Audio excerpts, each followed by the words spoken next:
සමන්තා චක්කවාලේසු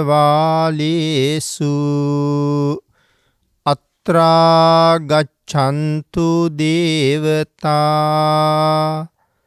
සද්ධම්මං මුනි රාජස්ස සුනන්තු සග්ග මොක්ඛදං ධම්මස්සවන කාලෝ අයං බදන්තා ධම්මස්සවන කාලෝ අයං බදන්තා ධම්මස්සවන කාලෝ අයං බදන්තා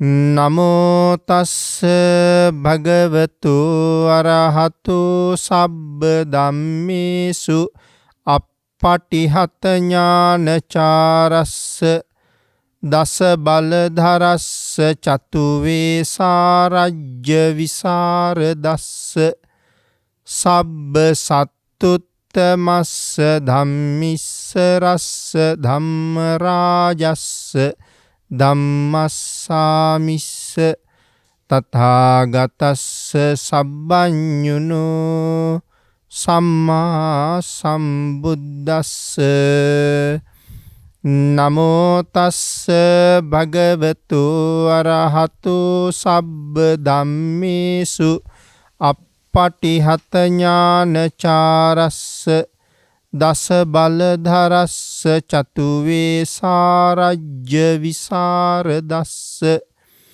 සබ්බ සත්තුත්තමස්ස ධම්මිස්ස රස්ස ධම්ම රාජස්ස ධම්මස්සාමිස්ස තථාගතස්ස සබ්බඤුනෝ සම්මා සම්බුද්දස්ස නමෝ තස්ස භගවතු අරහතු සබ්බ ධම්මේසු අප්පටිහත ඥානචාරස්ස දස බලධරස්ස චතු වේසාරජ්‍ය විසරදස්ස සබ්බ සත්තුත්තමස්ස ධම්මිස්ස රස්ස ධම්ම රාජස්ස ධම්මස්සාමිස්ස තථාගතස්ස සබ්බඤුනෝ සම්මා සම්බුද්දස්ස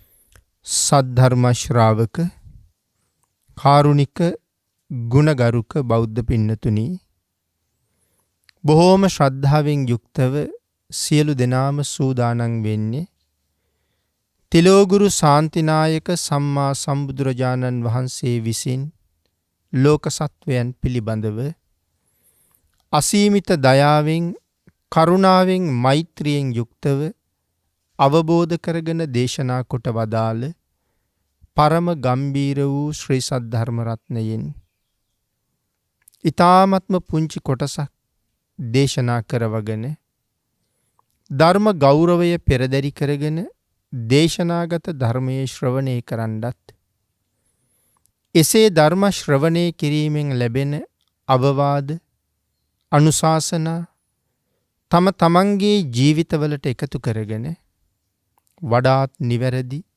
මෙලව ජීවිතයක් සකස් කරගන්නත් නිවැරදි වුණ මෙලව ජීවිතයක් තුලින් සුගතිගාමී වූ පරලොව ආයති භවයකින් සැනසෙන්නත් අවසානයේ ප්‍රාර්ථනා කරන බෝධියෙන් සැප සහිත ප්‍රතිපදාවෙන් ඊ타ම ඉක්මන් භවයක උතුම් චතුරාර්ය සත්‍ය ධර්මය අවබෝධ කරගෙන සංසාරයෙන් එතර වීමේ බලාපොරොත්තුවත් ඇතුව පින්නතුනි ඒ උතුම් බලාපොරොත්තු ප්‍රාර්ථනා ඒ ආකාරයෙන්ම මුදුන්පත් කර ගැනීම සඳහා උතුම් වූ ධර්ම දානානිසංසයත් ධර්ම ශ්‍රවණානිසංසයත් සියලු දෙනාටම හේතු වේවා කියලා ප්‍රාර්ථනා කරනවා. අද ධර්මදේශනාවේ මාතෘකාව හැටියට මම යොදා ගන්න කල්පනා කළේ ධම්මපද පාළියේ ආත්ම වර්ගයේ සඳහන් වන භාග්‍යතුන් වහන්සේ දේශනා කොට වදාළ උතුම් ගාථා රත්නයක්. ඒ ගාථා රත්නේ තමයි අත්ත දත්තං පරත්තේන බහුනාපින හාපයේ අත්ත දත්තම් මබිඤ්ඤාය සදත්ත පසුතෝසියා. මේ ගාථා රත්නයේ සරල තේරුම තමයි අනුන්ගේ කටයුතු නිසා තමන්ගේ කටයුතු අතපසු නොකර ගන්න කියන එක. අත්වැඩ මේ යැයි මනාව දැනගෙන එහි වහවහ නියැලිය යුතුයි. භාග්‍යතුන් වහන්සේ දේශනා කරනවා අනුන්ගේ වැඩ කළ යුතු දේවල් මේවා අපේ යුතුයකම් මං විසින් සම්පූර්ණ කරලා දිය යුතුයි. මම නොහිටියොත් කරලා දෙන්න කෙනෙක් නැහැ. මේ ආදී වශයෙන් නොයෙක් කරුණු දක්ව අනුන්ගේ වැඩ සඳහා නොයෙක් ආකාරයෙන් යෙදෙන පුද්ගලයා තමන්ගේ කටයුතු අතපසු කරගන්න කෙනෙක්. නමුත් දේශනා කළා ඒ යුතුයකම් කරන අතරේ අනුන් වෙනුවෙන් කටයුතු කරලා දෙන අතරේ තමන් විසින් වහවහ තමන්ට අර්ථයක් උදෙසා කරගත යුතු දේවල් මොනවද කියන කාරණාව මනාව දැන හඳුනගෙන ඒක සම්පූර්ණ කරගන්න කියලා. මේ ගාථා රත්නයේ දේශනා කොට වදාළේ අත්තදත්ත කියන භික්ෂූන් වහන්සේ අරමුණු කරගෙන. අපේ බුදුරජාණන් වහන්සේ සවැත් නුවර ජේතවනාරාමේ වැඩ ඉන්න කාලේ. පින්නතුනි වැඩ ඉන්න කාලේ කියහම අපේ භාග්‍යතුන් වහන්සේගේ අවසන් සාර මාසයේ ගත වෙන කාලේ. එක දවසක් භික්ෂූන් වහන්සේලාට ආමන්ත්‍රණය කරලා බුදුරජාණන් වහන්සේ සිහිපත් කළා. මහණෙනි, භාග්‍යතුන් වහන්සේ වැඩ ඉන්නේ තවත් 4 මාසයක් විතරයි කියලා. ඉතින් ඒ කාරණාව ඇහුවට පස්සේ පෘථග්ජන භික්ෂූන් වහන්සේලාට දරා ගන්න බැරි තරම් සංවේගයක් ඇති වුණා. රහතන් වහන්සේලාටත් ධර්ම සංවේගය ඉපදුණා. ඉතින් පෘථග්ජන භික්ෂූන් වහන්සේලා නිතර තැන රැස් වෙලා භාග්‍යතුන් වහන්සේ තවත් 4 මාසයක් විතරයි අපිත් එක්ක වැඩ ඉන්නේ. භාග්‍යතුන් වහන්සේ ජීවමානව වැඩ ඉන්න කාලෙම අපිට මේ සංසාරයෙන් එතර වෙන්න යමක් කරගන්න බැරි වුණා. ආර්ය මාර්ගඵල වලට ගමන් කරගන්න බැරි වුණානේ. ආන් ඒ විදිහට කතා කර සංවේග උපදවමින් කාලය ගත කළා. මේ භික්ෂූන් වහන්සේලා අතර එදා ධම් සභාවේ හිටිය මේ අත්තදත්ත කියන භික්ෂූන් වහන්සේත්. උන්වහන්සේ එදා ඒ කාරණාව බුදුරජාණන් වහන්සේගෙන් දැනගත්තට පස්සේ වහවහ ධර්මානුධර්ම ප්‍රතිපත්තියේ යෙදෙන කාර්ය තව තවත් ඉක්මන් කළා. අනික් භික්ෂූන් වහන්සේලා භාග්‍යතුන් වහන්සේගේ පරිනිර්වාණය ගැන කතා කර තැන කාලය ගත කරනකොට අත්තදත්ත භික්ෂූන් වහන්සේ ඒ භික්ෂූන් වහන්සේලා ළඟට ගියේවත් නැහැ. උන්වහන්සේ යොහුසුළු වුණා තමන්ගේ කටයුතු වෙනුවෙන්. බුදුරජාණන් වහන්සේට අනික් භික්ෂූන් වහන්සේලා එක දවසක් මතක් කළා, ස්වාමීනි භාග්‍යතුන් වහන්සේ, බුදුරජාණන් වහන්සේ දැනට දින කීපයකට කලින් ධම් සභාවේදී අපට සිහිපත් කළා තව 4 මාසයකට වඩා භාග්‍යතුන් වහන්සේ ජීවමානව වැඩ නොසිටින බව. ස්වාමීනි, ඒ මොහොතේ ඉඳලා ඇති වුණු සංවේග සිත පාලනය කරගන්න අපට අමාරුයි.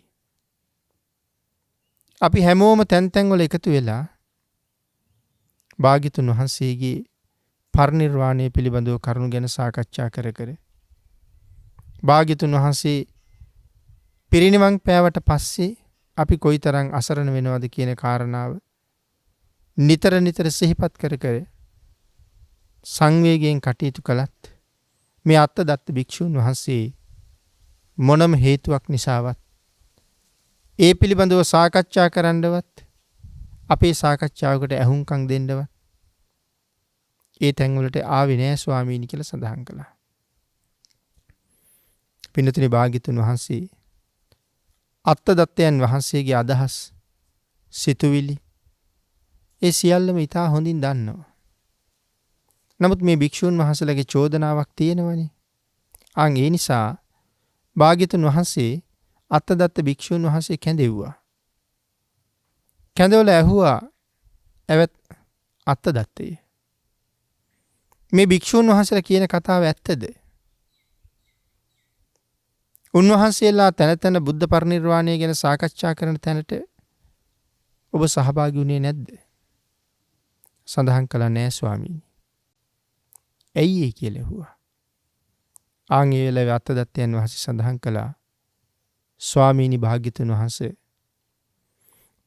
වහන්සේ වැඩ ඉන්න කාලේ අපට මාර්ගඵල ලබන්න බැරි වුණා. අපට රහත් වෙන්න බැරි වුණා. සංසාරේ කෙරවල කරන්න බැරි වුණා කියලා තැන තැන එකතු වෙලා කතා කර කර ඉන්න එක තේරුමක් නැති වැඩක්. එදා භාග්‍යතුන් වහන්සේ අපට දේශනා කළේ තවත් 4 මාසයක් භාග්‍යතුන් වහන්සේ වැඩ ඉන්නවා කියලා. භාග්‍යතුන් වහන්සේ තවත් 4 මාසයක් අපිත් එක්ක වැඩ ඉන්නවා නම් ස්වාමීනි මා උත්සාහ කළ යුත්තේ ඒ 4 මාසයේ ඇතුළත මට මෙතෙක් කරගන්න බැරි වෙච්ච දේ කරගන්න නේද? මට මෙතෙක් කරගන්න බැරි වෙච්ච කාර්ය මුදුන්පත් කරගන්න නේද? ආන් ඒ නිසයි ස්වාමීනි භාග්‍යතුන් වහන්සේ පිරිනිවන් පාන්න ඉස්සරලා භාග්‍යතුන් වහන්සේගේම ලයෙන් උපන් පුත්‍රයෙක් බවට පත් වෙන්න මං වීරිය වඩනවා කියලා. අපේ බුදුරජාණන් වහන්සේ අත්තදත්තයන් වහන්සේගේ මේ ප්‍රකාශය අහලා බොහෝම සතුටටපත් වුණා. අත්තදත්තයන් වහන්සේ එදා කරපු ප්‍රකාශය අරමුණු කරගෙන තමයි අපි මුලින් මාතෘකා කරගත ගාථා රත්නය භාග්‍යතුන් වහන්සේ දේශනා කොට වදාළේ. අපි නැවත සිහිපත් කළොත් ඒ ගාථා රත්නය මොකක්ද කියලා. අත්තදත්තං පරත්තේන බහුනාපි නහාපයි අත්තදත්ත මබිඤ්ඤාය සදත්ත පසුතෝසියා. අපි මුලින් තේරුම සරලව කෙටියෙන් සිහිපත් කළා. විනෝතනි අපි මේ ධර්ම කාරණාව ටිකක් ගැඹුරින් සාකච්ඡා කරමු. අත්තදත්තං පරත්තේන මොනවද පිනතුනි මෙතන පරත්තේන කියලා කියන්නේ? පරත්තේන කියලා කියන්නේ පර වැඩ. මොනවද පර වැඩ කියලා කියන්නේ? අනුන්ගේ වැඩ. මගේ වැඩක් නොවෙන හැම වැඩක්ම අනුන්ගේ වැඩක්. එතකොට අපි හිතන්නකෝ අපේ ජීවිතවල මට මගේ වැඩ කොච්චර තියෙනවද? මට අනුන්ගේ වැඩ කොච්චර තියෙනවද? අපේ ජීවිතවල යම් යම් වයස් මට්ටම් මේ වෙනකොට පහු කරලා ඉන්නේ අපි. මෙතෙක් ජීවත් වෙච්ච කාලය තුල මම වැඩියෙන් කරලා තියෙන්නේ මගේ වැඩද? එහෙම නැත්නම් අනුන්ගේ වැඩද? ඔබ තීරණය කරලා බලන්න. අනුන්ගේ වැඩ. මම සඳහන් කළා මගේ වැඩක් නොවෙන හැම එකක්ම අනුන්ගේ වැඩක් කියලා. එතකොට මෙතන මොනවද මගේ වැඩ අනුන්ගේ වැඩ කියලා කියන්නේ? අපිට යුතුයකම් කරන්න තියෙනවා. මව්පියෝ වෙනුවෙන් යුතුයකම් කරන්න ඕනේ. දූ දරුවෝ වෙනුවෙන් යුතුයකම් කරන්න ඕනේ. ස්වාමියා බිරිඳ වෙනුවෙන් යුතුයකම් කරන්න ඕනේ. යාළු මිත්‍රයෝ වෙනුවෙන් යුතුයකම් කරන්න ඕනේ. ගම වෙනුවෙන්, රට වෙනුවෙන්, ජාතිය වෙනුවෙන් යුතුයකම් කරන්න ඕනේ. මේ වාගේ කළ යුතු බොහෝ දේවල් අපිට තියෙනවා. හැබැයි පින්නතුනි අපි ප්‍රඥාවන්ත වෙන්න ඕනේ. අපි මේ සඳහන් කරපු කෙටි කරුණු ටික අතරේ මම වෙනුවෙන් කළ යුතු දේවලුත් අනුන් වෙනුවෙන් කළ යුතු දේවලුත් තියෙනවා. ඒක මේ කාරණා අතරින් වෙන් කරන්න ඕනේ. මම වෙනුවෙන් කළ යුතු දේ මොනවද මෙතන තියෙන්නේ? අනුන් වෙනුවෙන් කරන දේ මොනවද මෙතන තියෙන්නේ? අපි හිතමු අම්මා තාත්තා වෙනුවෙන් යුතුයකම් කරනවා. ඔබ හැබැවින්ම හිතලා බලන්නකෝ. එතන කර තියෙන්නේ මම වෙනුවෙන් කළ යුතු කාර්යයක්ද? අනුන් වෙනුවෙන් කළ යුතු කාර්යයක්ද කියලා. ආන් ඒක විසඳගන්න. ඒක නිවැරදි කරගන්න. ඒක තේරුම් අරගන්න අපිට ප්‍රඥාවක් තියෙන්න ඕනේ. ඇත්තටම මව්පියෝ වෙනුවෙන් යුතුයකම් කරනවා කියලා කියන්නේ මම මටම යුතුයකම් කරගන්නවා කියන එකයි. මම වෙනුවෙන්ම යමක් කරගන්නවා කියන එකයි. ඒකෙන් මව්පියන්ට වෙන යහපතක් තියෙනවා. මව්පියන්ට වෙන සහනයක් තියෙනවා.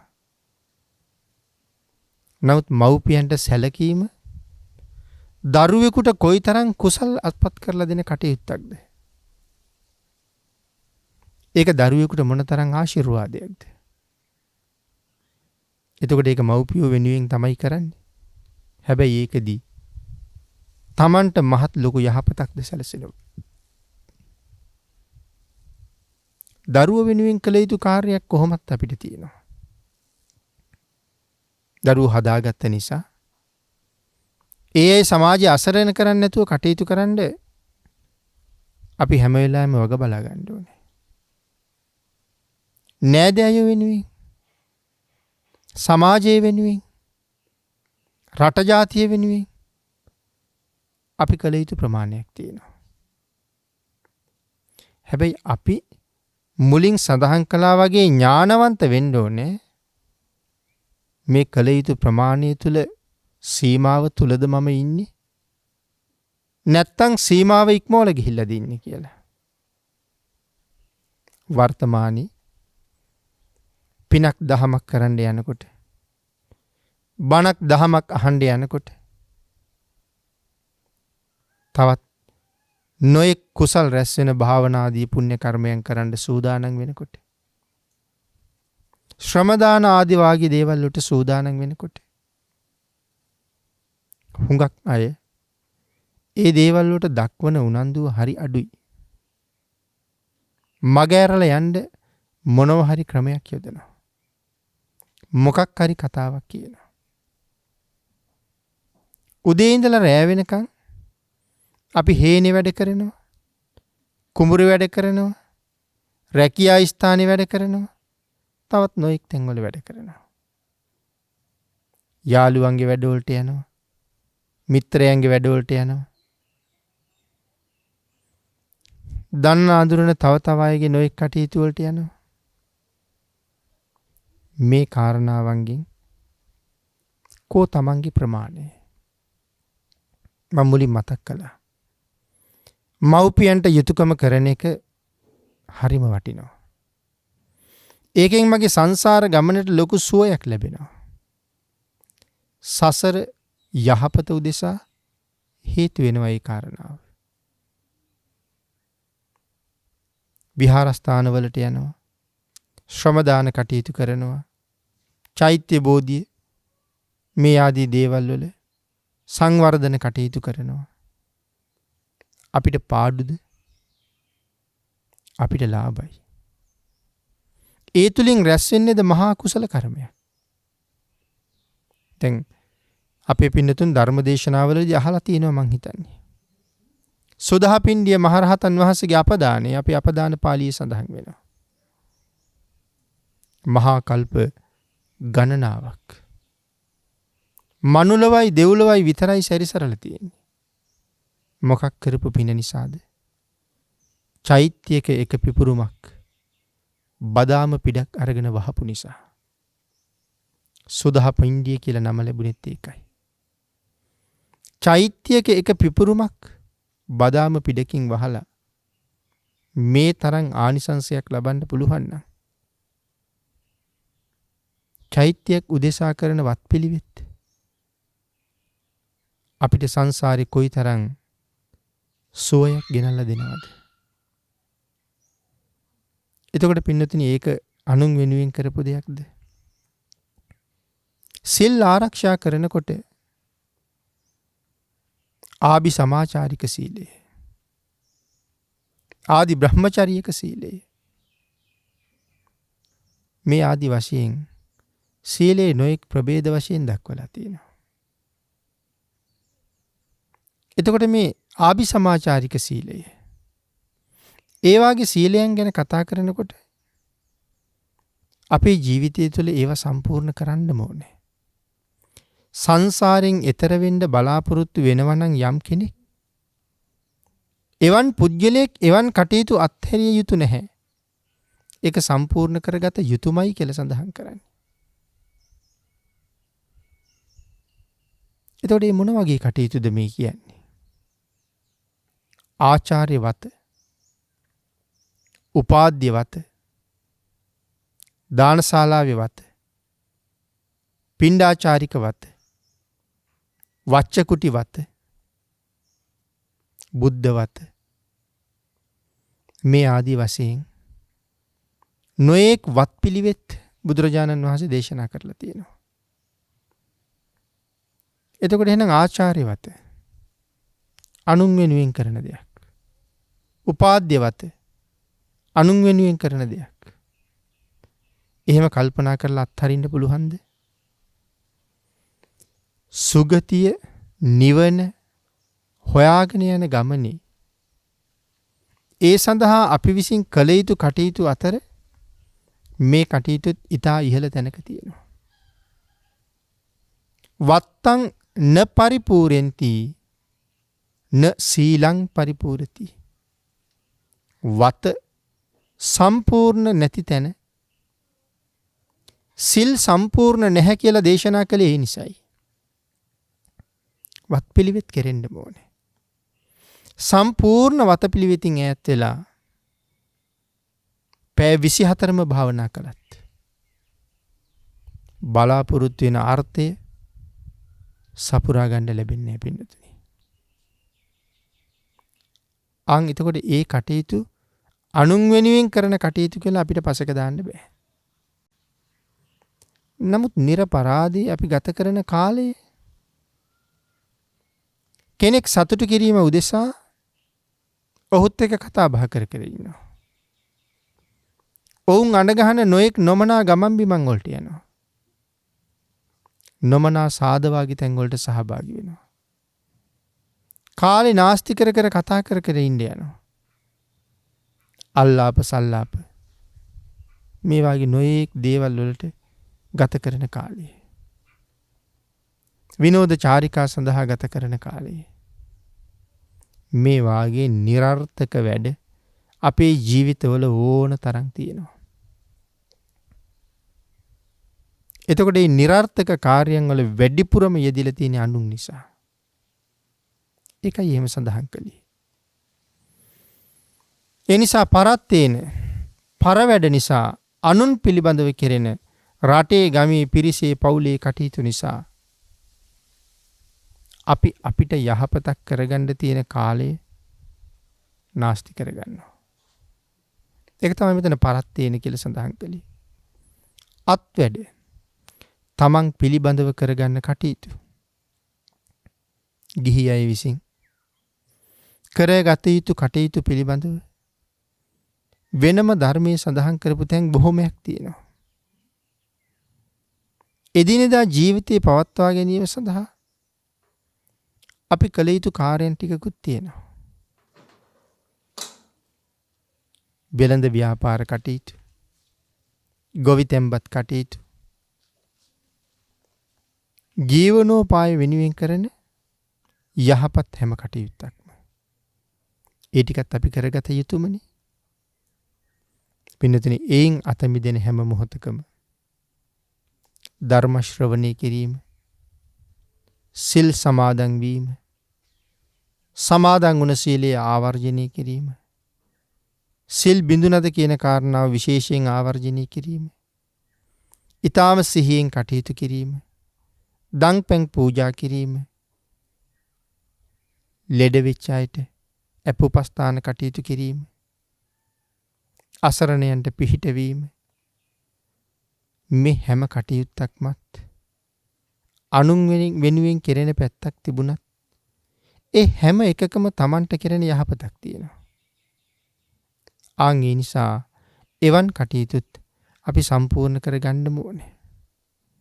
ඊළඟට සඳහන් කරනවා මෙතන අත්ත දන්තං මබිඤ්ඤාය, අත්වැඩ මනාකොට දැනගෙන තමා පිළිබඳව කටයුතු මනාව පිරික්සලා ඒක නිවැරදිව සම්පූර්ණ කරගන්න කියලා. තමන්ගේ ආත්මාර්ථය පිණිස කරගත යුතු කටයුතු මොනවද? ඒක මනාව තීරණය කරන්න කිව්වා. ඒතර මොනවද ආත්මාර්ථය උදෙසා කරගත යුතු කටයුතු? විශේෂයෙන් සඳහන් කරනවා සිල් සමාදන් වීම, පංචශීලය ආරක්ෂා කිරීම, උපෝසත දවසට උපෝසත සිල් ආරක්ෂා කිරීම අප විසින් අනිවාර්යයෙන්ම කළ යුතුම දෙයක්. කෙනෙක් අහන්න පුළුවන්, කෙනෙක් හිතන්න පුළුවන් මේවා අනිවාර්යයෙන්ම කළ යුතු දේවල්ද කියලා. අනිවාර්ය කරලා නෑ. අනිවාර්යද නැද්ද කියලා තීරණය කරන්න ඕනේ අපි. අපේ බුදුරජාණන් වහන්සේ කරුණ පෙන්වුවා විතරනේ පින්නතුනි. අක්කා තාරෝ තථාගතෝ, තථාගතවරු මග කියලා දෙන්නෝ විතරයි. ඒ මග යනවද නැද්ද කියන එක අපේ තීරණයක්. ඊටාම කලාතුරකින් ලෞතර බුදුවරු ලෝකෙ පහළ වෙන්නේ. කල්ප කාලාන්තරයක් ගෙවිලා යනවා. ඇයි ඒ තරම් කල් ගත වෙන්නේ? ලෞතර බුද්ධත්වයේ සඳහා පාරමිතා පුරන උත්තමයන්ගේ තියෙන දුර්ලභ බව නිසා. අතිශය දුෂ්කර කාර්යයක්.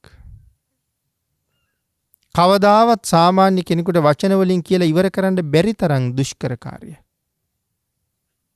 මෙන්නතින් මහ රහතන් වහන්සේ නමකටවත් ප්‍රකාශ කරලා ඉවර කරන්න බැරි තරම් දුෂ්කර කාරණාවක්. මහ රහත් වෙච්ච උත්තමයෙකුටවත් වඩන්න බැරි දුෂ්කර පාරමිතා සමුදායක්. බුදු පසේ බුදු මහරහත් කියලා සඳහන් කරාම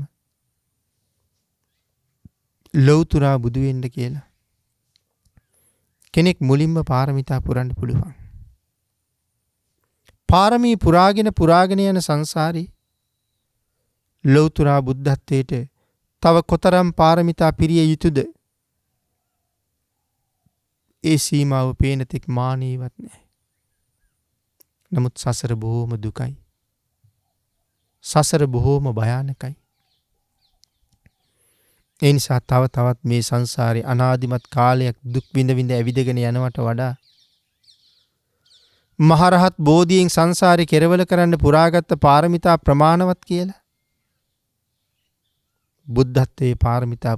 බුද්ධත්වයේ ප්‍රාර්ථනා කරපු සමහර අය මගදී මහරහත් බෝධියෙන් සංසාරේ කෙරවල කරනවා. තවත් සමහර අය පසේ බුද්ධත්වයෙන් සංසාරේ කෙරවල කරනවා. ලෞතර බුද්ධත්වයේ වෙනුවෙන් මුලින් පාරමිතා පිරුව අය අතර අති විශිෂ්ටතම වීරයක් තියෙන කෙනෙකුට විතරයි පාරමී, උපපාරමී, පරමත්ත පාරමී ආදී වශයෙන් සම 30 පාරමීන් සම්පූර්ණ කරලා ඒ උතුම් සම්මා සම්බුද්ධත්වයට යන්න ශක්තිය තියෙන්නේ. ඒ නිසා ලෞතර බුදුරජාණන් වහන්සේ ඒතා දීර්ඝ කාලයක් මේ සංසාරේ නොවිඳිනා දුක් විඳා බෝධිසත්ව කාලේ. එහෙම දුක් විඳලා පාරමී පූර්ණේ කරලා ලෞතර බුද්ධත්වයේ ලබාගෙන මේ විශ්වයේ අවබෝධ කරගත යුතු තාක් සියලුම දේවල් අවබෝධ කරලා බුදුරජාණන් වහන්සේ නොදන්න දෙයක්, බුදුරජාණන් වහන්සේ නොදැක්ක දෙයක්, බුදුරජාණන් වහන්සේට නොවැටහෙන දෙයක් මේ ලෝක ධාතුවේ කොහෙවත් නැහැ නේ පින්නතුනි. ඒකයි සඳහන් කළේ. බුදුරජාණන් වහන්සේගේ ඥානය කොපමණද? විශ්වයේ පමණයි. මේ විශ්වයේ කොපමණද? භාග්‍යතුන් වහන්සේගේ ඥානය පමණයි. ඒ පිළිබඳව හඳුන්වලා තියෙන්නේ යාවතකං ඥානං තාවතකං චිත්තං යාවතකං ඤෙය්‍යං තාවතකං චිත්තං. විශ්වයේ කොපමණද? ඥානයේ පමණයි.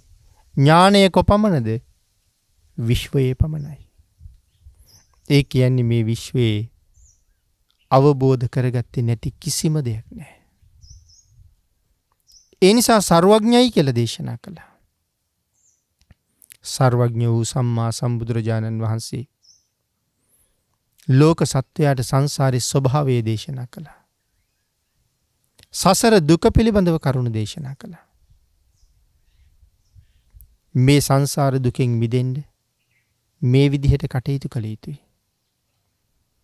මෙන්න මේ විදිහේ මාර්ගයක ගමන් කළොත් සසර දුක කෙරවල කරන්න පුළුවන්. මේ විදිහේ කටයුතු කළොත් සුගතිගාමී වෙන්න පුළුවන්. මේ ආදී වශයෙන් කරුණු මනවින් පැහැදිලිව අපිට දක්වලා මග මනාව පෙන්눔 කළා. ඒ තරම් පැහැදිලි පිරිසිදු මාර්ගයක් අපිට පෙන්වලා තියෙනකොට ඒ මාර්ගයේ යනවද නැද්ද කියන එක අපේ තීරණය. මම ওই නිතර දේශනාවල සඳහන් කළා. කෙනෙකුට බඩගිනි වෙලා කෑම ඉල්ලලා අඬනවා. හාමත් වෙලා වගේ. ඔහුට කෑම ගෙනහිල්ලා දෙනවා. කෑම එක දිහා බල බල ඔහු තවත් අඬනවා. කාගේද වරද? කෑමවලද වරද? කෑම නොකා අඬන පුද්ගලයාගේද වරද? කෑමවල කිසි වරදක් නැහැ. හැබැයි කෑම නොකන පුද්ගලයාගේ අඩුපාඩුවක් තමයි මෙතන තියෙන්නේ. ඒ වාගේ භාග්‍යතුන් වහන්සේ පෙන්නපු පාරේ කිසි අඩුවක් නැහැ. නමුත් ඒ මාර්ගයට නොබැස තවත් සසර දුකයි දුකයි කිය ඉන්න පුද්ගලයන් ගාව තමයි අඩුපාඩුව තියෙන්නේ. ඒ නිසා තමන් වෙනුවෙන් කළ යුතු, තමන් වෙනුවෙන් කරගත යුතු කටයුතු මොනවද කියන කාරණාව තමන්ම තමන්ගේ ප්‍රඥාවෙන් මනාව දැන අවබෝධ කරගන්න ඕනේ. ඒ නිසා ලෞතර බුදුරජාණන් වහන්සේ දේශනා කළා මේ ලෝකේ ඉපදිච්ච සෑම පුද්ගලයෙක්ම උතුම් සීලයක් ආරක්ෂා කරගත යුතුමයි. ඒක මේ ලෝක ධාතුවේ ජීවත් වෙන්න අපි සම්පූර්ණ කරගත යුතු ප්‍රධාන කර්තව්‍යයක්. සැපසී ජීවත් වෙන්න නම් අකුසල් කරන කෙනාටත් මේ ලෝකේ ජීවත් වෙන්න අයිතියක් නැත්තේ නේ. හැබැයි මරණින් මත්තේ ඔහුට නැවත සැප සහගත ජීවිතයක් නෑ. නමුත් සිල් ගුණ ආරක්ෂා කරපු කෙනා, යහපත් කටයුතු වල නිරත වෙච්ච කෙනා මෙලව ජීවිතයත් සුවපත් කරගන්නවා. පරලෝ ජීවිතයත් සුවපත් කරගන්නවා. සුගතියේ ඉපදිලා බොහෝසේ සැප සම්පත් භුක්ති විඳිනවා.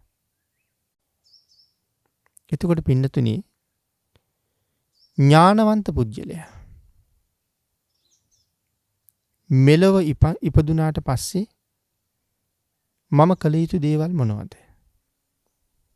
මම මනුස්ස ලෝකයකට එන්න ඇත්තේ මොනව කරන්නද? මේ කාරණාව මනාව තේරුම් අරගන්නවා. ඔබට මතක ඇති අපේ බුදුරජාණන් වහන්සේ දේශනා කරපු එක සූත්‍ර ධර්මයක තියෙනවා මේ දෙවියෝ දිව්‍ය ලෝකෙන් චුත වෙන්න හදනකොට හරියට අඬනවා කියලා. අඬන දෙවියෝ ළඟට තාම චුත වීමේ නිමිති පහළ වෙලා නැති දෙවිවරු ඇවිල්ලා කතා කරලා කියනවා ඊතෝ බොහෝ සුගතින් ගච්ඡ. පින්වත මෙහෙන් චුත වෙලා සුගතියට යන්න. ඒ සුගතියට ගිහිල්ලා මනාව තමන්ගේ ජීවිතයට සාධාරණය කරගන්න. ඒ සාධාරණය කර ගැනීම සඳහා ඒ සුගතිය මනාව පිහිටිය යුතු තැන පිහිටන්න.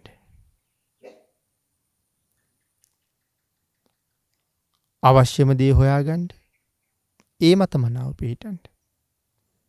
මොනවද මේ අවශ්‍යම දේ කියලා කියන්නේ? කොහාටද මේ සුගතියට යන්න කියලා කියන්නේ?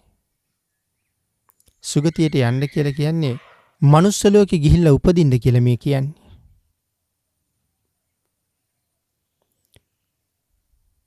පින්වත සුගතියේ ගිහිල්ලා උපදින්න. එහි තියෙන මනා ලැබුම ලබන්න. ශ්‍රද්ධාවන්ත වෙන්න. ශ්‍රද්ධාව ලබන්න. භාග්‍යතුන් වහන්සේගේ ධර්මය හොයාගන්න. හොඳම දේ හොයාගන්න. ධර්මය හොයාගෙන ශ්‍රද්ධාවේ පිහිටලා බොහෝ කුසල් රැස් කරගෙන නැවත අපි ගාවටම එන්න කියලා කියන්නේ. එහෙම හිතහම ඇත්තටම අපි ඇවිල්ලා තියෙන්නේ මොකටද? බොහෝ කුසල් රැස් කරගන්න. බුද්ධෝත්පාද කාලයක විශේෂයෙන් මේ කාරණාව දෙවියෝ චුත වෙන්න හදන දෙවියන්ට කියනවා වෙන්න බැරිද? අබුද්ධෝත්පාද කාලයක සුගතියේ ඉපදිලා මනා ලැබුම ලබන්න ඒ මත පිහිටන්න කියලා කියන්න බැරි වෙතිනේ. මනා ලැබුමනේ භාග්‍යතුන් වහන්සේගේ ධර්මය. එතකොට අබුද්ධෝත්පාද කාලයක භාග්‍යතුන් වහන්සේගේ ධර්මය නෑනේ. ඒ මත ශ්‍රද්ධාවෙන් පිහිටන්න එතකොට කොහොමත් බෑනේ. එහෙමනම් බුද්ධෝත්පාදයක මනුස්ස ලෝකේ ඇවිල්ලා ඉපදිලා තියෙන්නේ වැඩි වැඩියෙන් පින් කරගන්න. කුසලයෙන් ජීවිතේ පුරව ගන්න. ආන් ඒක නිසා ශ්‍රද්ධාවයි ප්‍රඥාවයි එහෙම ජීවිතයක් පෝෂණය කරන්න අත්‍යවශ්‍යමයි. ශ්‍රද්ධාවෙන් තොරව මේ සංසාරයෙන් ඈතර යන්න අපිට කටයුතු කරන්නත් බෑ. ශ්‍රද්ධාව තිබුණා කියලා ප්‍රඥාව නැත්තම් ඒක මනාව අර්ථවත් කරගන්නත් බෑ. අන් ඒ නිසයි මම මුලින් සඳහන් කළේ ප්‍රඥාව මෙහෙවල තමන් කළ යුත්තේ මොනවද කියලා තීරණය කරන්න ඕනේ. ඒ තීරණය කළාට පස්සේ ඒ කළ යුතු දේවල් වල යෙදෙන්න අපිට හොඳ ප්‍රඥාවකුත් තියෙන්න ඕනේ. ඒ ප්‍රඥාවෙන් තමයි අපි තීරණය කරන්න ඕනේ. මෙන්න මේ ප්‍රමාණය මම අනිවාර්යෙන් සම්පූර්ණ කරන්න ඕනේ කියලා. මොකක්ද මේ ප්‍රමාණය? ඒ ප්‍රමාණය තමයි පින්නතුනි සංසාරයෙන් එතර යන්න මා විසින් කළ යුත්තේ මොනවද කියන එක දැනගන්න එක. එහෙනම් අපි මුලින් සඳහන් කළා සියල්ල අවබෝධ කරගත්ත සියල්ල දන්න තිලෝගුරු සම්මා සම්බුදුරජාණන් වහන්සේ අපිට කරුණ දේශනා කොට වදාලා මේ ලෝකේ ඉපදිච්ච සත්වයා ඒකාන්තයෙන්ම මෙන්න මේ ශික්ෂාපද පහ යටතේ ශික්ෂණයකට පත්විය යුතුමයි කියලා. මොනවද මේ ශික්ෂාපද පහ? ඒ ශික්ෂාපද පහට තමයි අපි පන්සිල් කියලා කියන්නේ. පංචශීලය ආරක්ෂා කරන්න කියලා අපිට කරුණු දේශනා කොට වදාළි. මේ ලෝකේ එක්තරා පිරිසකට විතරක් නෙමෙයි. බුදුරජාණන් වහන්සේලා සොයාගත්ත ධර්මය සකල ලෝක සත්වයාටමනේ. සකල ලෝක සත්වයාටම අනුකම්පාවෙන් තමයි ලෞතර බුද්ධත්වයේ ලබන්නේ. එහෙමනම් පන්සිල් ආරක්ෂා කරනවා කියන එක මේ ලෝකේ ඉපදෙන සෑම පුජ්‍යලයකටම පොදු සාධාරණයක්. පොදු ධර්මතාවයක්. ඒ උතුම් සිල් ආරක්ෂා කරගත්තාම අපිට විශේෂ සිල් ආරක්ෂා කරගන්න තවත් අවස්ථා භාග්‍යතුන් වහන්සේ දේශනා කරලා තියෙනවා. නිරන්තරයෙන් තමන් ආරක්ෂා කරගත යුතු සීලය පංචශීලය. ඒක අපේ නිත්‍ය සීලය. නමුත් උපෝසත දවසට උපෝසත සිල් ආරක්ෂා කරන්න කියලා විශේෂ නියමයක් තියෙනවා.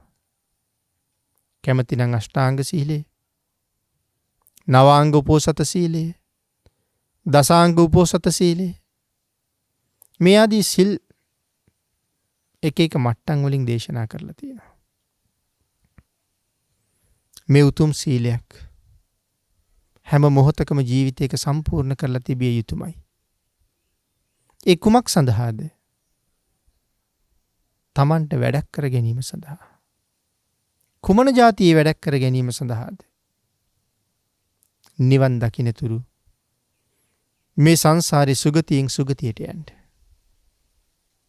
දුගතිගාමී වෙන්න නම් පින්නතුනි මේ ලෝකේ ජීවත් වෙන බොහෝ දෙනා ඉන්න විදිහ හොඳටම හොඳයි. නමුත් සුගතිගාමී වෙන්න නම් අපි ඉන්න විදිහ මීට වඩා වෙනස් කරන්න ඕනේ. අපේ ජීවත් වෙන රටාව මීට වඩා වෙනස් කරන්න ඕනේ. අපි හිතන විදිහ මීට වඩා වෙනස් කරන්න ඕනේ. අපි කතා කරන දේවල් මීට වඩා වෙනස් කරන්න ඕනේ. භාග්‍යතුන් වහන්සේ දේශනා කළා. කයෙන් කරන වැරදි සමුදායක් තියෙනවා. වචනයෙන් කරන වැරදි සමුදායක් තියෙනවා. සිතින් කරන වැරදි සමුදායක් තියෙනවා. සිත කය වචනය කියන ద్వාරත්‍රයේ පදනම් කරගෙන අපි විසින් සිද්ධ කරන අකුසල් 10ක් තියෙනවා. ආන්ගේ දස අකුසලයන්ගෙන් වහවහ අත මිදෙන එක තමන්ට සාධාරණයක් කරගන්න කැමති පුජ්‍යලෙක් කරගත යුතුම දෙයක්. ඊළඟට අපි මුලින් කතා කරපු යුතුයකම් ටික සම්පූර්ණ කරලා තිබිය යුතුමයි. ඊළඟට පින්නතුනි සුගතියක ඉපදුනාට විතරක් මදිනේ. අපි කියමු මනුස්ස ලෝකේ ඉපදුනා කියලා. ආහාර පාන, ගෙවල් දොරවල්, යාන වාහන, ඇඳුම් පැළඳුම් මේ වගේ අපිට අවශ්‍ය දේවල් කොච්චර තියෙනවද? ඒ අවශ්‍ය දේවල් සම්පූර්ණ කරගන්න. ඒ අවශ්‍ය දේවල් සම්පූර්ණ කරගන්න අපි විසින් දානය ප්‍රගුණ කරලා තියෙන්න ඕනේ. ඒ දන් දෙනකොට නොඑක් ආකාරයෙන් දානයන් පිළිබඳව ධර්මයේ අපිට දේශනා කළා. දන් දිය යුතු දේවල් පිළිබඳව විවිධ වශයෙන් දේශනා කළා. ඒ දන් දිය යුතු දේවල් සියල්ලම අපි දන්නෙත් නෑ පින්නතුනි. මේ දේවල් දුන්නහම ලැබෙන්නේ මේ දේවල් කියලා දන්නෙත් නෑ. එහෙම හරියටම දැනගෙන දන් දෙන්න පුළුවන් නම් ඒක කොච්චර වටිනවද? කොච්චර හොඳට කරනවද අපි? භාග්‍යතුන් වහන්සේ නම් දේශනා කළේ කර්මයයි ඵලයයි දෙකම දැනගන්න ඕනේ කියලා. එතකොට තමයි ත්‍රි හේතුක ප්‍රතිසන්දියකට පාර හැදෙන්නේ. කර්මයයි ඵලයයි දෙකම දැනගෙන දන් දෙනකොට. එතකොට කර්මයයි ඵලයයි දෙකම දැනගන්නවා කියලා කියන්නේ ආහාර දුන්නාම මොනවද ලැබෙන්නේ? අන්න දෝ බල දෝ හෝති. ආහාර දුන්නාම මට බලය ලැබෙනවා. හැබැයි පින්නතනි ප්‍රධාන වශයෙන් එහෙම සඳහන් කළාට බලයට අමතරව තවත් ලැබෙන හුඟක් දේවල් තියෙනවා. ඇයි ආයුෂය? ඇයි වර්ණය? ඇයි සැපය? ඒ වගේම බලය, ප්‍රඥාව මේ ඔක්කොම ආහාරයත් එක්ක බැඳිලා තියෙන නිසායි ඒ කරුණු සඳහන් කරන්නේ නැතුව මූලිකව සඳහන් කරලා තියෙන්නේ අන්න දෝ බල දෝ හෝති. ආහාර දුන්නාම බලය ලැබෙනවා. වත්ත දෝ හෝති වන්න දෝ. වස්ත්‍ර දුන්නාම වර්ණ සම්පත්තිය ලැබෙනවා. මේ ආදී වශයෙන් දස දාන වස්තුවක් අපේ භාග්‍යතුන් වහන්සේ දේශනා කළා. මේ දේවල් පූජා කරාම මේ දේවල් ලැබෙනවා කියලා. ඊට අමතරව මේ දස දාන වස්තුවේ තවත් දාන කාරණා ගොඩක් තියෙනවනේ. ඒ දේවල් පූජා කරාම මොනවද ලැබෙන්නේ? හිතලා බලන්නකෝ. පෙරහංකඩ පූජා කරාම මොනවද ලැබෙන්නේ කියලා? සුළු පූජාවක් තමයි. ගොඩක් වියදම් අඩුවෙන් කරන්න පුළුවන්. නමුත් දීර්ඝායුෂ ලැබෙන පින්කමක්. ඒ දීර්ඝායුෂ ලැබෙන පෙරහංකඩ පූජා කරාම ඊළඟට හිතන්න ඕනේ පෙරහංකඩෙන් මොකද්ද කරන්නේ කියලා. පෙරහංකඩෙන් කරන්නේ වතුර පෙරණ එක. වතුරේ තියෙනවා නම් අපද්‍රව්‍යයක්, රොඩු කැබලි ආදී තවත් නොඑක් දේවල් කැබලි වශයෙන් තියෙන මේ ශරීරයට සමහරට අහිත කරපවා දේවල් පෙරහංකඩෙන් පෙරුවට පස්සේ ඒ ඔක්කොම මගහැරිලා අපිට පිරිසිදු වතුර ටික විතරයි හම්බ වෙන්නේ. ඒ පිරිසිදු වතුර දන් දෙන්න හරි වටිනවා. ආන් ඒ වගේ ජලයේ තියෙන අපිරිසිදු දේවල් ඉවත් කරලා පිරිසිදු ජලය දන් දෙන නිසා අපිට දීර්ඝායුෂ ලැබෙනවා. ඉදිකටු පූජාව ඊතා සියුම් ප්‍රඥාවල් ලබන්න හේතු වෙන අපූර්ව පින්කමක්. ඊටාම පොඩි මුදලක් වියදම් කරලා කරන්න පුළුවන් පූජාවක් නේ ඉදිකටු පූජාව කියලා කියන්නේ. මුදලේ ප්‍රමාණය නෙමෙයි වටින්නේ. ඉදිකට්ටෙන් කරන දේ තමයි වටින්නේ. මොකද පින්නතුනි ඉදිකට්ටෙන් කරන දේ වෙන කිසිම දෙයකින් කරන්න බෑනේ. ඒ කාර්ය කරන්න ඉදිකට්ටක්ම ඕනේ. මල් පූජා කරාම අපිට ලැබෙන ආනිසංස ගොඩක් තියෙනවා. මලක් පූජා කරනකොට ආකාර කීපයකට පූජා කරන්නත් පුළුවන්. සුවඳ පූජා කරන්න පුළුවන්. වර්ණ පූජා කරන්න පුළුවන්. සැප පහසුව පූජා කරන්න පුළුවන්. කොච්චර දේවල් කරන්න පුළුවන්ද? මොනවද මලේ තියෙන සැප පහසුව? විශේෂයෙන් පින්නතුනි ස්පර්ශයේ තියෙන සුවය. සමහර මල් ස්පර්ශ වෙනකොට පුදුම සනීපයි ඇඟට. ආන්ගේ ඇඟට සනීප ඒ වාගේ මල් පිටි මල් වර්ග අපිට පූජා කරන්න පුළුවන්. ඉතින් ඒ වගේ ලැබෙන්නේ වෙන මානිසංශ. ආන් ඒකයි මම සඳහන් කළේ ත්‍රි හේතුක උපතක් ලබන්න කර්මයයි කර්මඵලයයි දැනගෙනම දන් දෙන්න ඕනේ කියලා. මොකද්ද ත්‍රි හේතුක උපතක තියෙන විශේෂත්වය? විශේෂත්වය තමයි කෙනෙක් ත්‍රි හේතුක නම් වීරිය කරනවා නම් ඒ ජීවිතේම මාර්ගඵල ලබන්න පුළුවන් කියන එක. එහෙමයි සඳහන් කරලා තියෙන්නේ. ත්‍රි හේතුක වෙන්නත් ඕනේ. ත්‍රි හේතුක උණපලියට මාර්ගඵල ලැබෙන්නේ ත්‍රි හේතුක වෙලා වීරිය වඩන්නත් ඕනේ. එතකොට ද්වි හේතුක කෙනෙක් කොයිතරම් වීරිය වැඩුවත් ඒ ජීවිතයෙන් මගඵල ලැබෙන්නේ නැහැ කියන කාරණාව සඳහන් කරලා තියෙනවා. නමුත් වීරිය සහිතව කරන කටයුතු අහක යන්නෙත් නැහැ. මරණින් මත්තේ සුගතිගාමීව උපදින්න නම් ඒ කුසලයේ අපිට හුඟක් වටිනවා. එතකොට මේ ද්වි හේතුක ත්‍රි හේතුක අහේතුක මේ වගේ ත්‍රි හේතුක උපත ඊටාම වටිනවා. කර්මයයි කර්මඵලයයි දැනගෙනම පූජාව කරන්න කියලා සඳහන් කළා. එතකොට ආනිසංස අවබෝධ කරගන්න කියලා. කරන පින්කමේ ආනිසංසය දැනගෙනම කරන එක වටිනවා කියන කාරණාවත් සිහිපත් කළා. ඒක තවත් විදිහකට මෙහෙම සඳහන් කළොත් ආනිසංස දන්න නොදන්න හැටි. සමහර වෙලාවට අපේ පින්නතුන් තමන්ගේ නිවෙස්වල සෑම දවසකම මල් පහන් පූජා කරනවා වෙන්න පුළුවන්. අම්මා කෙනෙක් තාත්තා කෙනෙක් මල් වට්ටියක් නෙලාගෙන ඇවිල්ලා තමන්ගේ කුඩා දරුවෙකුට මේ මල් වට්ටිය දෙනවා පුතේ මේක පූජා කරන්න කියලා. අම්මා තාත්තා හැමදාම මල් පූජා කරන හැටි ඒ දරුවා දැකලා තියෙනවා. ඔහුත් මල් වට්ටිය ගෙනහිල්ලා බුද්ධ ආසනේ ළඟ තියලා දන ගහලා වැඳලා නැගිටලා එනවා. නමුත් මේ මල් පූජාව නිසා තමන්ට සංසාරයට මොනවද හම්බෙන්නේ කියලා දන්නේ නැහැ. එතකොට ඔහු කර්මය දන්නවා මල් පූජා කරන එක. නමුත් ඵලය දන්නේ නැහැ. නමුත් සමහරට මව්පියා කළා නම් ඒකේ ඵලයක් දන්නවා.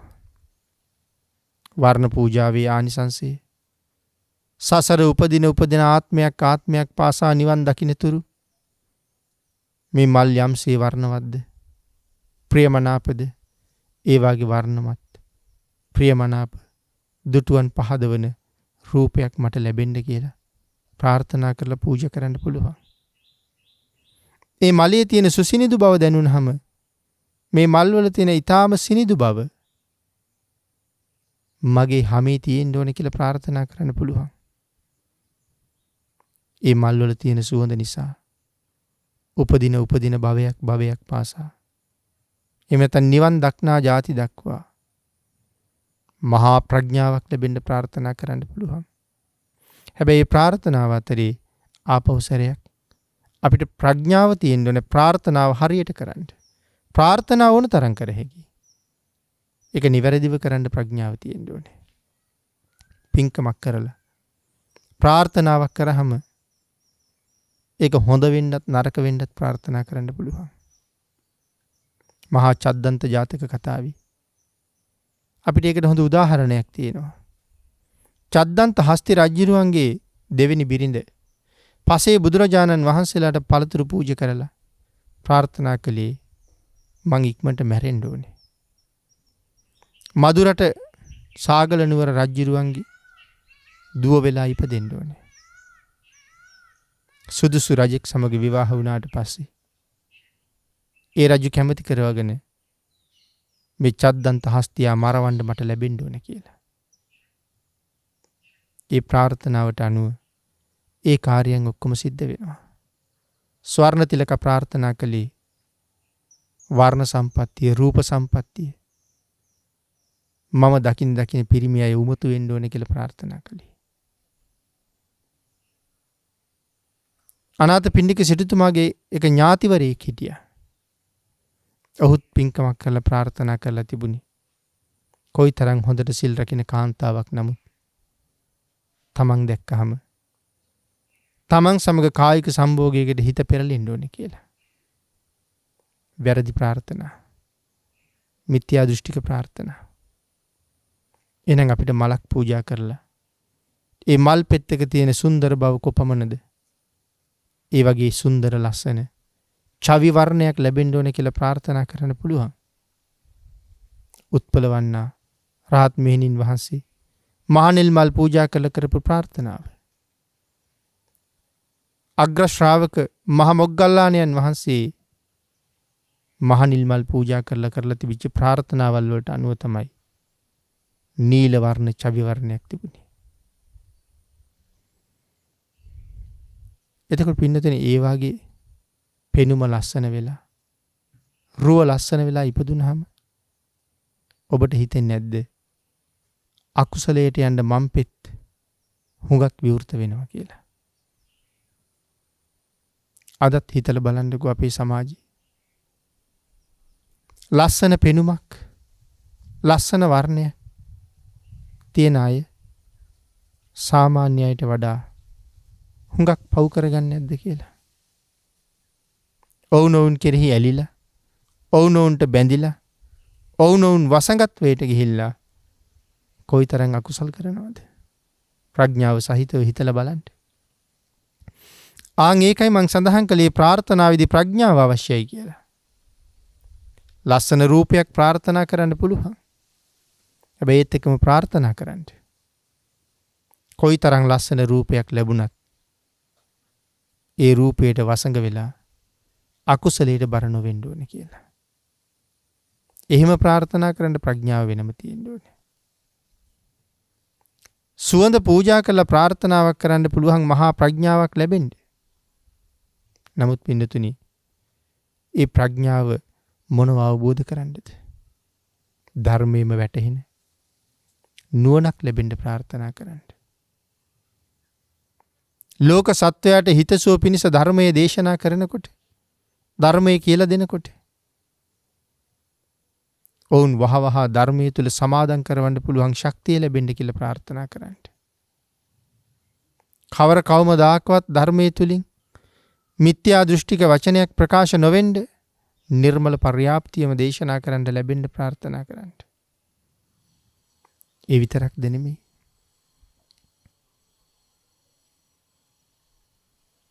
එහෙමද? ඒ විතරක්ද නෙමෙයි පින්නතුනි. ප්‍රාර්ථනාව ගුණ කරන්න. ධර්මයේ ලැබෙන ප්‍රඥාවක් ලැබෙන්නත් ඕනේ. ධර්මයේ ලැබෙන ප්‍රඥාවක් ලබනවා වගේම මිසදිටුවන් යහමගට අරගන්න. නොඑක් ආකාරයෙන් කරුණු දක්වන්න. තවත් නොඑක් විශේෂ කරුණු පිළිබඳව ඔවුන්ට සාපේක්ෂව කතා කරන්නත් මහා ඥාන ශක්තියක් ලැබෙන්න ඕනේ. මේ විදිහට කල්පනා කර කර ප්‍රඥාවෙන් යුතුව ප්‍රාර්ථනා කීයක් ගොනු කරන්න පුළුවන්ද දන්න කෙනෙකුට. ඉතින් වැඩිහිටියා කාරණාව දන්නවා නම් වැඩිහිටියා කරුණ එහෙම ගොනු කරනවා. නමුත් දරුවා ඒ මුකුත් දන්නේ නැහැ. එහෙනම් කර්මයයි කර්මඵලයයි විශ්වාස කරගෙන, කර්මයයි කර්මඵලයයි අදහගෙන දැනගෙන කරන පින්කම ත්‍රි හේතුක ප්‍රතිසන්දියකට පාර හදනවා. එහෙම නැත්නම් අපිට ද්වි හේතුක උපතකට මග හැදෙනවා. අපි හැමෝගෙම ප්‍රාර්ථනාව බලාපොරොත්තුව ත්‍රි හේතුක උපතක් ලබන එක. එතකොට පින්නතුනි, තමන්ට යහපතක් කරගන්න කල්පනා කරනකොට කළ යුතු කාර්යයන් කොච්චරද? සිල් රකින්න ඕනේ, දන් දෙන්න ඕනේ, තිදොර සංවර කරගන්න ඕනේ, කාලේ නාස්ති නොකරන්න ඕනේ, අනුන් වෙනුවෙන් කළ යුතු ප්‍රමාණය දැනගන්න ඕනේ, තමන් වෙනුවෙන් කළ යුතු ප්‍රමාණය හඳුනා ගන්න ඕනේ. මේ සියල්ල හරියටම සම්පූර්ණ කරගත්තාම නොඑක් වැඩ හරියට වැඩනේ කියලා කවුරුවත් කියන්නේ නැහැ. අනික කියන්න වුණත් ඒ කොච්චර වැඩ තිබුණත් ඒ අනුන් වෙනුවෙන් කෙරෙන හුඟක් කටයුතු පසෙක තියලා තමන් වෙනුවෙන් කරගත යුතු සාධාරණී කරගෙන ඉන්නවා. තමාට කරගත යුතු යුතුයකම සම්පූර්ණ කරගන්නවා. අංගේ විදිහට ඔබත් ශ්‍රද්ධාව, ප්‍රඥාව පාවිච්චි කරලා තමන් වෙනුවෙන් කරගත යුතු ප්‍රමාණය විශේෂයෙන් සම්පූර්ණ කරගෙන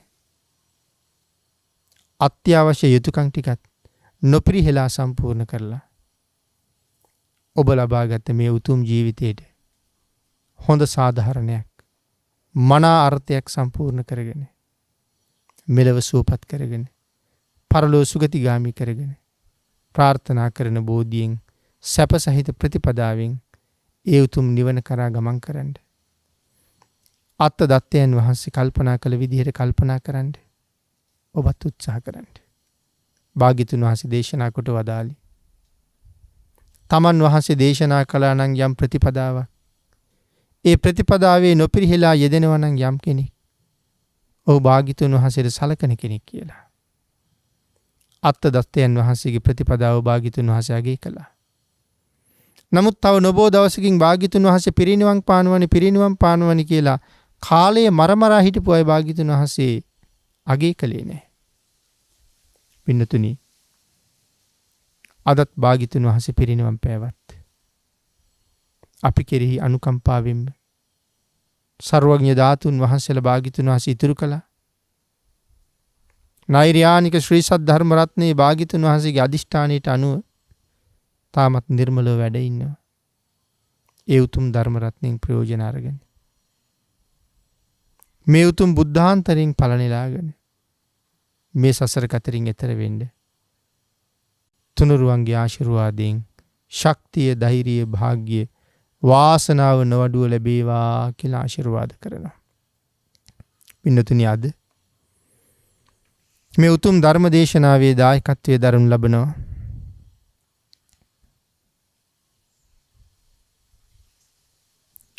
මාස්පත මොරගොල්ලවත්ත අංක 28 ලිපිනේ පදිංචි UDA හේරත් බණ්ඩා මහත්මයා විසින් උතුම් අරමුණ හැටියට සිහිපත් කරනවා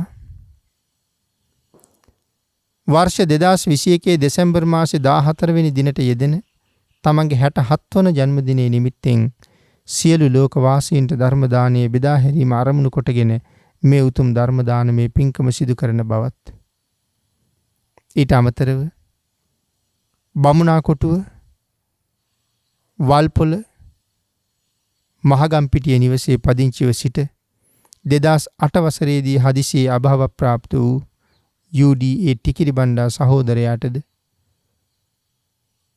2010 වර්ෂයේ අභාව ප්‍රාප්ත වූ WA කිරිමැණිකා මෑණියන්ද 2012 වර්ෂයේ අභාව ප්‍රාප්ත වූ UDA පුංචි බණ්ඩා පියානන්ද වල්පොල කන්දේ හේන පදිංචිව සිට අභාව ප්‍රාප්ත වූ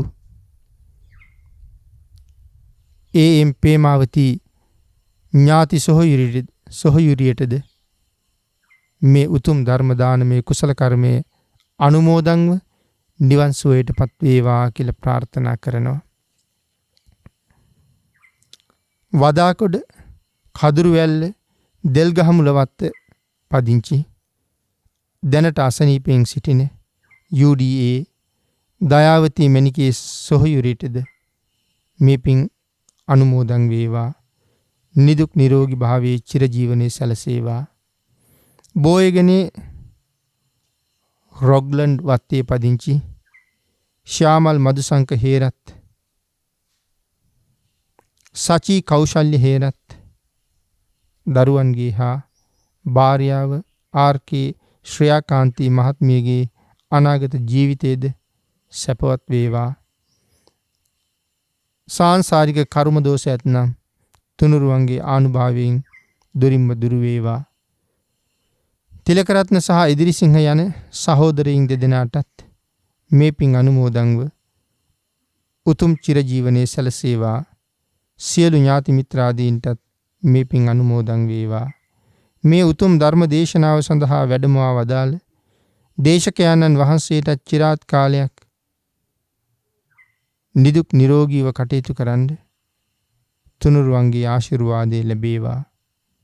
ධර්ම ශ්‍රවණය කළ සකල ලෝක වාසීන්ට සහ උදව් උපකාර කළ සියලු දෙනාට සසර දුක් කෙරවල කර උතුම් නිර්වාණ අවබෝධය ලබා ගැනීම සඳහා මේ පුණ්‍ය ධර්මයන් අඩු නැතුව ලැබේවා කියලා ප්‍රාර්ථනා කරනවා.